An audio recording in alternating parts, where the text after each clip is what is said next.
Estamos de regreso y hoy le estamos dedicando todo el programa a debatir qué tan poderosa es la presidenta Claudia Sheinbaum, cuánto poder tiene. Está resultando una discusión, me parece fantástica, pues para entender qué es lo que está pasando políticamente en el país. Ana Laura. Sí. Me llamó la atención lo que decías, Blanca, de el Estado, como que está, que no jala igual que antes, digamos. Que Sí. sea, y yo creo que, ¿cuáles son las palancas de poder del Estado? ¿De qué se trata mandar si eres el Ejecutivo?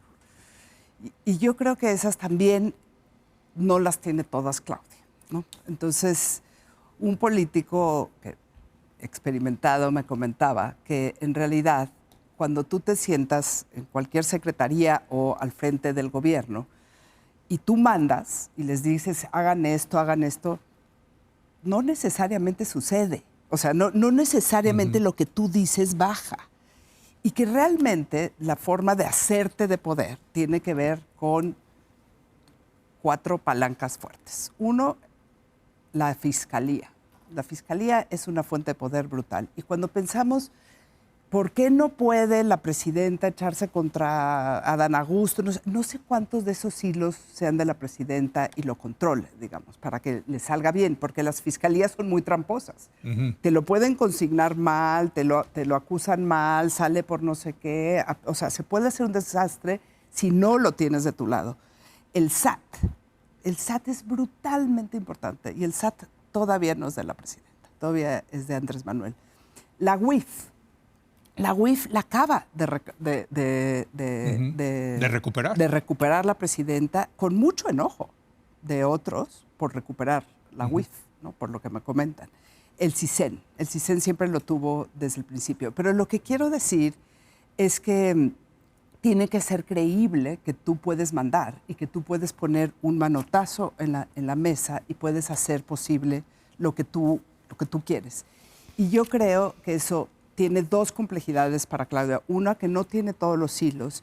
Y 2, yo pienso, por ejemplo, te vas contra Adán Augusto. ¿Cuántos otros están metidos? ¿Qué van a hacer? No, ya hasta dónde llega. Exacto. ¿Y qué van a hacer ellos? Porque claramente tú no mandas como mandaba Andrés Manuel. Entonces, ¿cómo van a reaccionar los otros que también están metidos en la corrupción del huachicol o del crimen o tal y tal?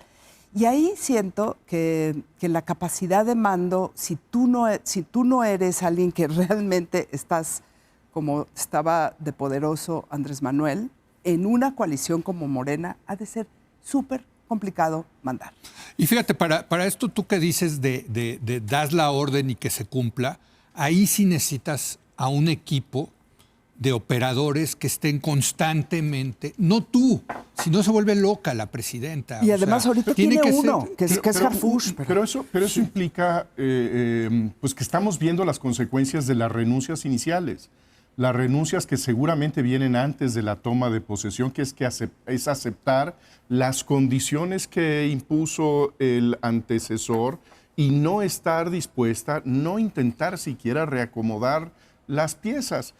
A mí me parece muy grave que estemos hablando aquí ya más de un año del gobierno de Claudia Sheinbaum, reconociendo abiertamente que su equipo no es suyo, que no tiene ella la dirección de su propio gabinete y que no hemos visto ningún atrevimiento para reconfigurar estas cuerdas de conducción política.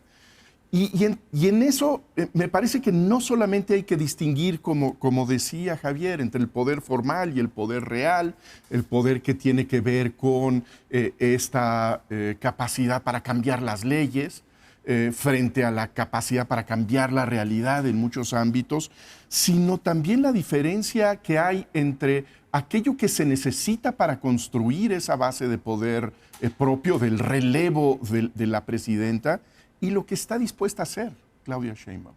Y a mí me parece que no está dispuesta a correr absolutamente ningún riesgo. Yo creo que uno de los elementos más notables de la diferencia entre esta presidencia y la anterior es su disposición al riesgo.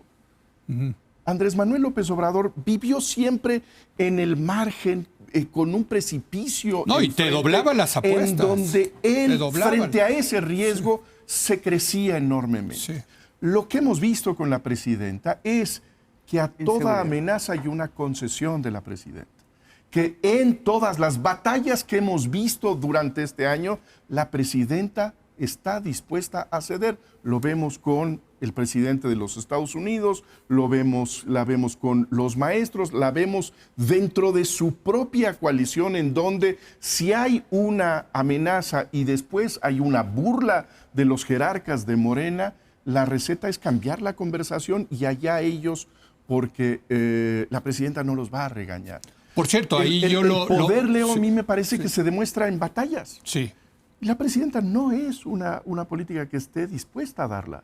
No la hemos visto desde el Palacio Nacional dando esas batallas, por ejemplo, para construir las bases de su liderazgo dentro de su coalición. ¿Sabes qué? Déjame, porque ahorita que estaba hablando Chucho, recordé que Blanca hace unos programas decía que había un estilo diferente de hacer política que tiene que ver más con el género, ¿no? O sea, esta cosa a lo mejor suena muy... Tiene que doblar las apuestas y derrotazo y meter a alguien a la cárcel. Y eso puede ser muy masculino, déjame ponerlo así. Y tú decías, no, es que ella está tejiendo de manera diferente, ¿no?